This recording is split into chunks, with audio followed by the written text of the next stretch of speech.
12 years. That's 4,380 days of pain. 12 years of being told she was unclean.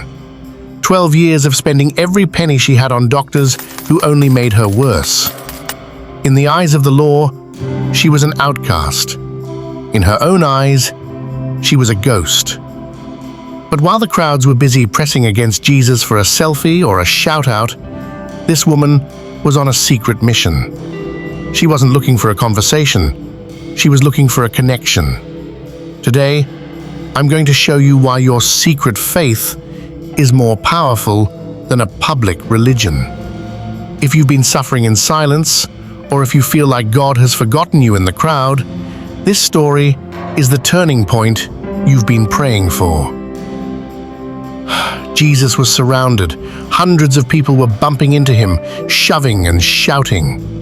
But in the middle of the noise, a hand reached through the legs of the crowd. She didn't ask for permission. She didn't wait for an opening. She said to herself, "If I only touch his cloak, I will be healed." She touched the tzitzit, the sacred fringe of his garment, and instantly the flow of blood stopped. The pain of 12 years vanished in 1 second. But here is the mystery. Jesus stopped.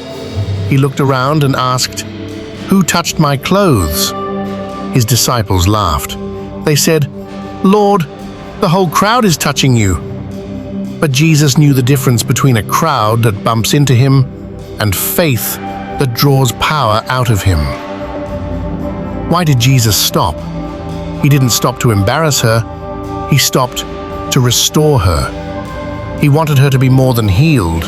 He wanted her to be whole. For 12 years, she hadn't been called by her name. She was just the sick woman. But Jesus looked at her and called her daughter. That word changed everything. He gave her back her identity. He gave her back her community. He showed her that while she thought she was stealing a miracle, he was waiting to give her a blessing.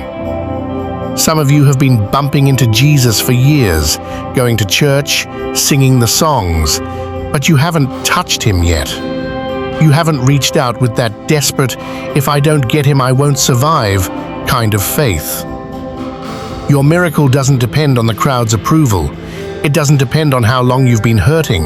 It depends on your reach. If you are tired of just bumping into God and you're ready to touch his power, I want you to comment the word daughter or son below to claim your identity today. Don't let the noise of 2026 keep you from the hem of his garment. Subscribe to Koramida for more stories that build your faith, and watch this next video to learn how to hear his voice even when the crowd is shouting. Your healing is one touch away.